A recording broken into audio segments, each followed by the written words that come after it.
We now have the pleasure and privilege to listen to Mr. Nobin, who is the Commissioner of Police, and he will be talking to us about, we'll be talking about ethics, etc. So he's acknowledged as the one who has spent a lot of his time and effort trying to bring ethics in the Mauritius police force. I am one of those who know about it very much. We have had discussions, personal discussions about it, and because I know that he's been so much involved in bringing ethics in the Mauritius police force, so I say to myself, we need to listen to him and share his experience in trying to do that. So Mr. Nobin, the floor is yours. And there you are.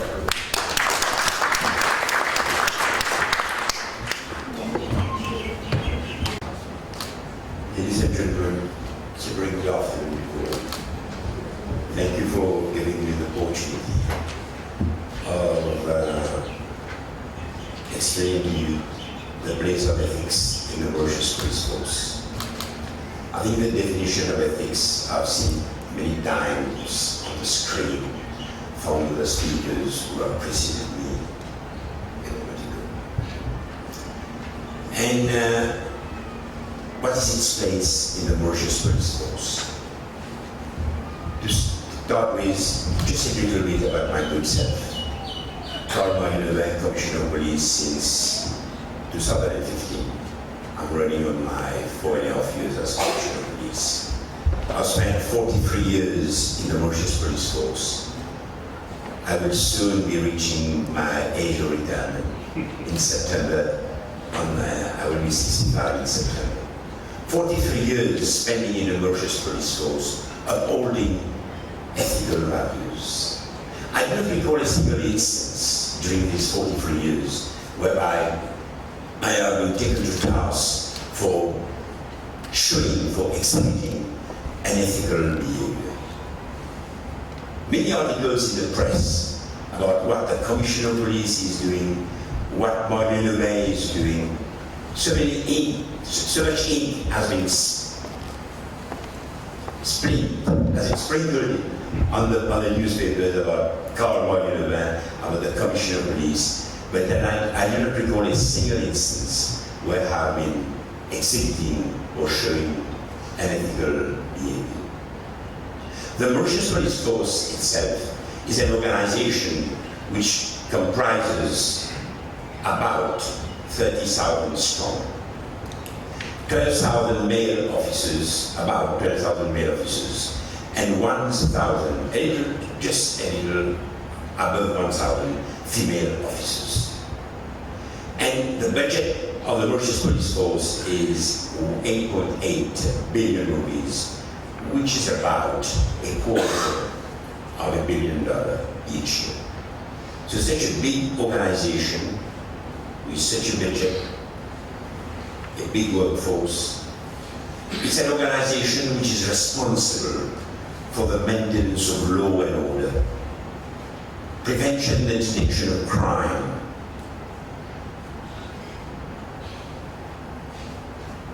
and prevent and trying to detect offences among the local population.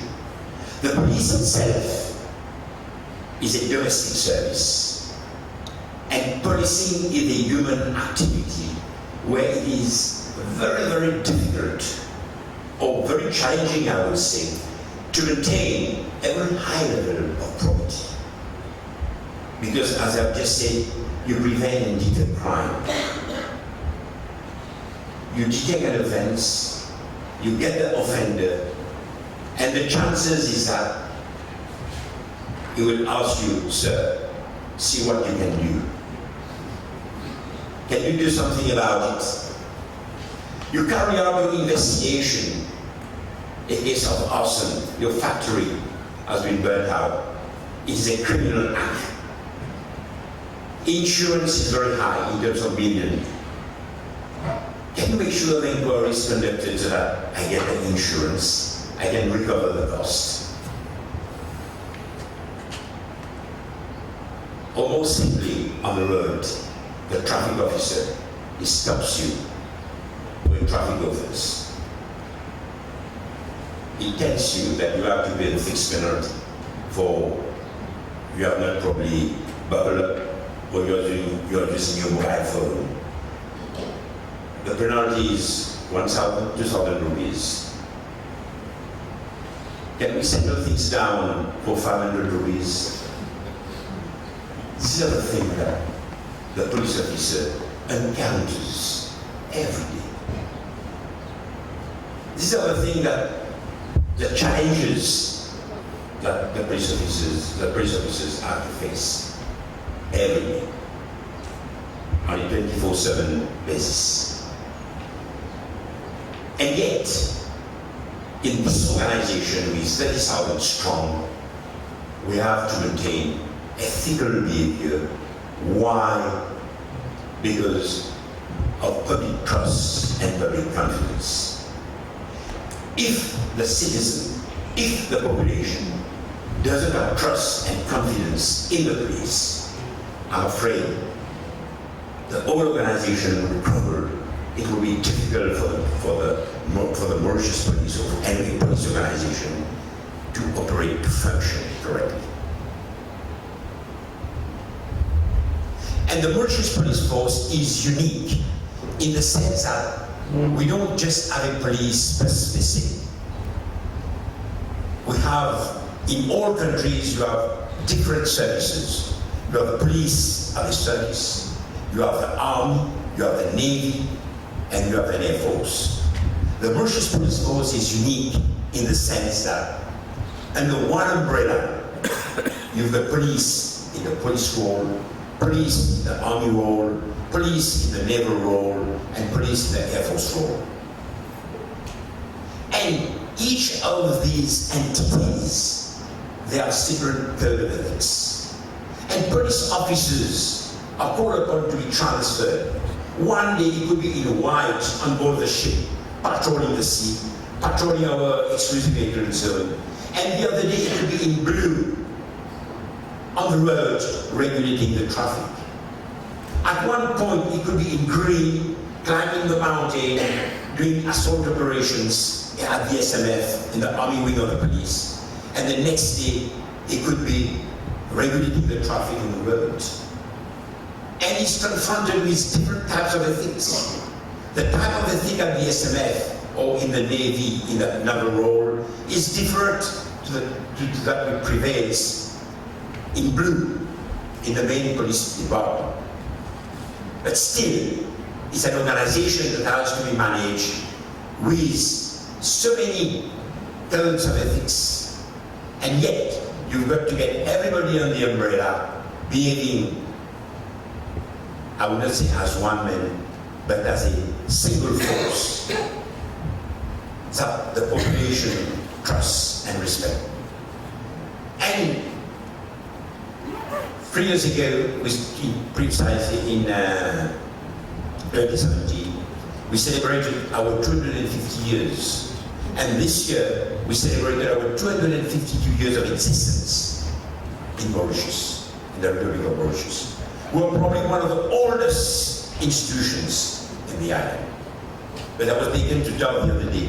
The civil status officer told me, we are the oldest. And we are one of the oldest institutions, and the way we function is through those officers who have served the force in the past, what they have handed over to the new generations, this ethical behavior. And we see it on the internet. A proper societal behavior would be respect for another's property, respect for the property of other people, and refraining from violence against other person. That's why the police duties refer to protection of life and property. Just imagine if in a society people were to respect others' property. There will be no breaking, no nasty on your premises. Now you are here, your promises are probably unattended, or you put alarm system so that on your mobile phone the alarm company can attend to.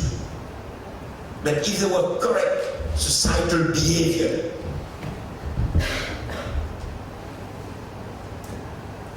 probably this should have been the case. And if people have been restraining from violence against another person, we would not have arguments, people coming to blows, homicide cases, murder cases. So, ladies and gentlemen, you could see at the very first glance that policy is an activity where ethics has its place, and it is really very challenging to maintain ethical behavior. But yet, we have to do it. And we have the first slide, please. As I did mention, police have got the powers of arrest, powers of entering into the house of criminals, and powers to detain, powers to stop and search. All these powers, when they are exercised by the police officer, he has yet to maintain a high level, a high degree of accountability, and he has to conduct himself by his behavior in an ethical manner. And the public expectations are very high indeed. Every day we are in the press, and the police actions are under microscopic analysis. Whether we've done it right, whether we have abused our powers, whether the criminals have been charged correctly, whether the charge has been read to the criminals, and all these things. Okay. The ethical challenges that we have to face are abuse of powers. Of course, in a workforce of 13,000, the temptation of the possibility of some officers abusing their powers is not remote at all. That's why it's always said in books that the presence of a police officer conveys mixed feeling in the citizen, a feeling of fear and a feeling of reassurance. Reassurance, why? Because every policeman is uniform, is around to protect us, to make sure that people don't use violence on us, people don't steal us. But fear, why? That he might misuse or abuse his powers. And as police and managers, this is one of the challenges again, to ensure that our officers, they don't misuse, they don't abuse their authority and their powers. And of course, another ethical challenge is interference. Interference from inside and interference from outside. In the olden days, whenever somebody is booked on a contravention, for a contravention case, there could be interference. Hey, my little brother or a friend of mine, he has been booked for speeding. Could you look into that? Interference from inside. It could be from outside as well. Interference from outside can come whenever we make a big seizure, whenever we detect an offense. There could be people intervening, trying to get out of trouble, as I mentioned earlier. But in order to make sure that our organization survive the ages, we have to cherish certain values. And these values are spelled out here: professionalism.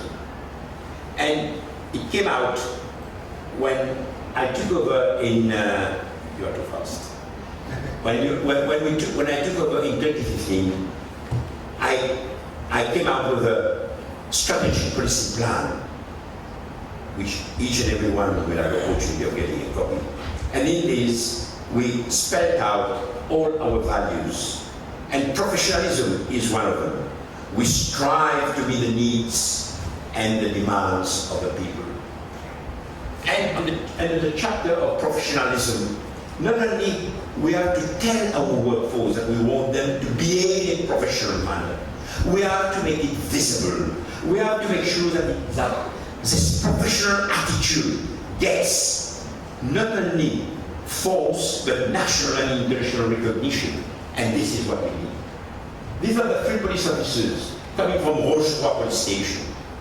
They went outside their call. What did they do? There was a lady calling at the station, and the lady was about to deliver a baby. And the police officer, the lady one, attended to her and ensured that she was able to do that safely. And both the mother and the child survived. So it's a professional conduct by our police officers, and the 2 male officers were there too. They took just after to the hospital. And the Prime Minister showed his recognition for that. He wanted to meet these officers and to give them a certificate of appreciation. And he had a picture with them. And when we portray this across the force, we gave national and international recognition to police officers exhibiting values. The second one is respect. You will see the police officers, respect for the individual, respect for every citizen in this country. And this has to be shown, this has to be exhibited, please. And as we see, this is what I've been showing since some of the past years, police officers assisting all the citizens, but in particular, the vulnerables one. The vulnerables are the senior citizen, or the child of 10 years, in particular, or somebody who is suffering from an incapacity.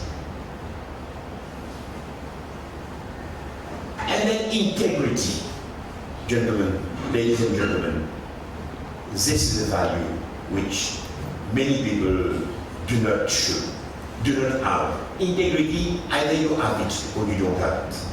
We cannot teach people to have a high level of integrity. And integrity is shown here in various police operations. I remember when I first joined the force 43 years ago, there were many instances where police officers, while making searches in the houses of certain criminals, if they come across money or jewelry, they will put some in their pockets. Okay? It's a human temptation. Okay? Temptation is in the way of the human being. Very, very few can stay strong, walk tall and say, I live in a Dutch. But by and large, our officers are securing large sum of money. This is Russian rupees and the US dollar. From drug peddlers, from drug traffickers. And whatever they found, and this case was 9,198,000. And when somebody was confiscated, they account for each and every rupee and each and every dollar. And this is what builds the trust in the police. That's why I said we walk tall on the occasion of our 252 years of existence, because we are showing a high level of integrity in our police operations. And there are many instances where drivers who have committed offenses try to grease the palm of the police officer. And the police officer would snatch his arm, his wrist, and say, I'm catching you and taking you to the police station for bribery. Many instances do occur. Okay. And excellence. Is this on? Okay. Police officers in their daily task, in going about their daily duties, must treat people in a dignified manner. Even if the individual is locked up at the police station, we treat him or her with dignity. This is somebody who is in one of the station cells. And what we have introduced, well, we have started to introduce the police station, that the guy is just lying on his back and is looking at the ceiling. And we've written something on the ceiling. It's in Creole, but for the purpose of this intervention, we have translated it into English. Change your lifestyle. Want to talk? We give you a number. And this you will find at Saint-Pierre police station, which have just been inaugurated. So we are telling the individual, you just happen to be on the wrong side of the law, but you can still amend your ways. And you can still change your lifestyle.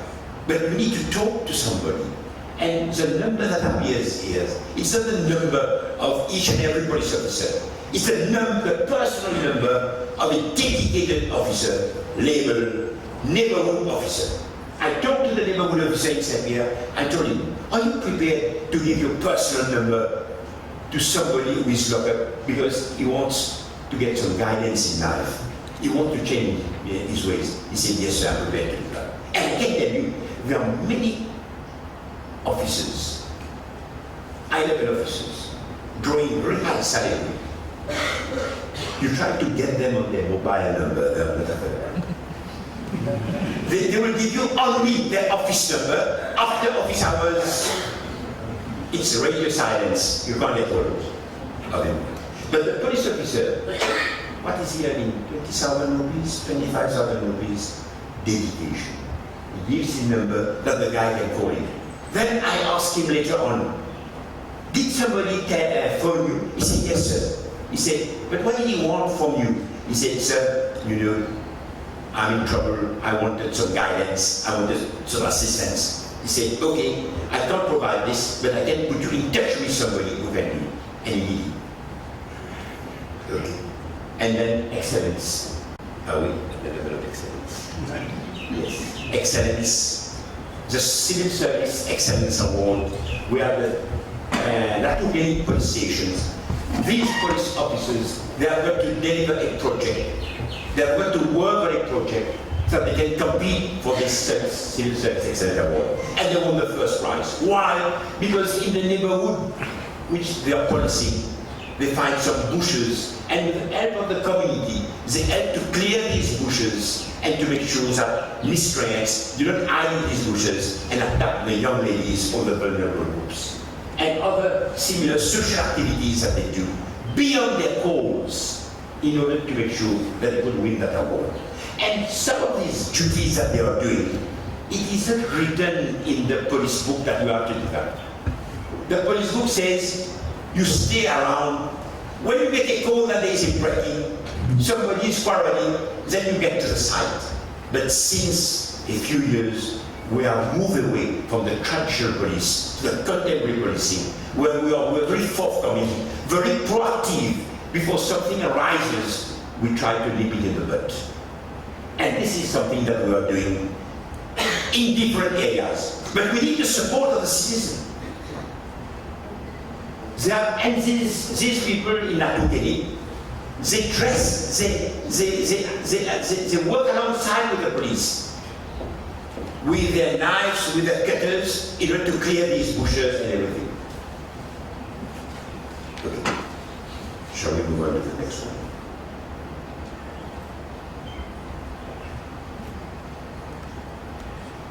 Now, gentlemen, ladies and gentlemen, police officers, winning the hearts and mind and the trust of and the confidence of officers. It doesn't come just like that. In 2016, we came with a customer service charter. This is what we launched, the customer service charter, in which we tell the citizen, okay, and what are your expectations and what you can and what we can do. And this is something that has worked beautifully well. And we have the portrait of 7 police officers. These 7 police officers, their photos do not appear on this charter by accident. They're role model in their respective areas. Role model in the National Coast Guard, role model in the Army wing of the police, role model in the helicopter wing of the police, even role model in the dog section, in the canine section of the police. And these people and this charter have been disseminated, and this was launched in the presence of the force vive, the key people in our society, okay, so that they could have a sense of ownership as well. And in this charter, where we mentioned the careful service, our customer-oriented approach, and accountability that I mentioned before, our responsibility, accountability, responsibility, we miss that, and eager to serve. Okay. And gentlemen, ladies and gentlemen, in the charters that we launched, we gave it force-wide recognition, nationwide recognition, that each and every member of the force, they come to know about it and they can do something about it. Okay. And in October last year, sorry, we finished with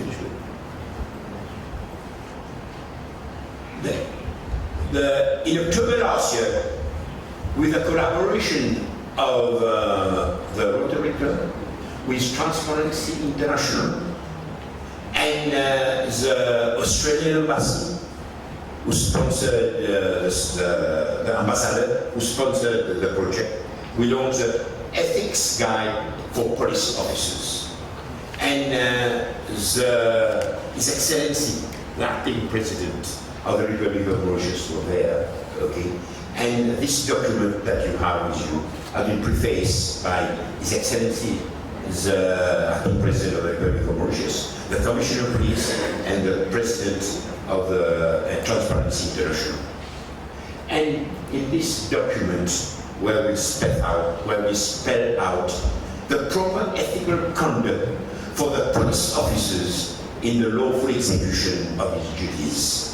So these three documents, ladies and gentlemen, over the past 4 years have come out, and they are the subject matter of continuous lecture and by senior officers, by supervisors and managers and leaders in the police force, so that we can impress upon the 13,000 workforce the need to behave in an ethical manner, the need to exhibit ethical conduct within our Mauritian society.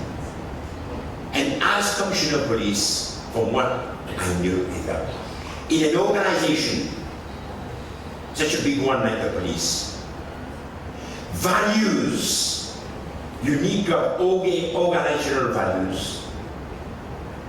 You need to educate your people about these values. And the leader and the leaders at the top have to be role model in ethical behavior. That's why I started by telling you, after 43 years of public service in the police, more precisely, I do not recall a single instance where I have been taken to task for behaving unethically. And the police officer, at the moment that he joined the Mauritius police force, he asked to be part of this. At the moment that he joined the Mauritius police force, he asked to take the oath of allegiance. Recently, the 450 plus men and women who have completed their training, they took the oath. And the relevant part of the oath is that they have to execute and perform their duties without fear, favor, affection, or ill will. If all of them were to do that, it would be perfect. But by and large, most of our officers, they go by this. Ladies and gentlemen, society is not made up of perfect individuals. We know from the scriptures, we know from the laws, the divine laws, it is clearly mentioned, thou shalt not kill, thou shalt not lie, thou shalt not steal, thou shalt love your mother and your father. But yet, every day in the world, children are killing their mothers, their fathers, people are stealing, people are lying. The world is not perfect. But we can still live a perfect life in this imperfect world. So is the Mauritius police force. Thank you very much.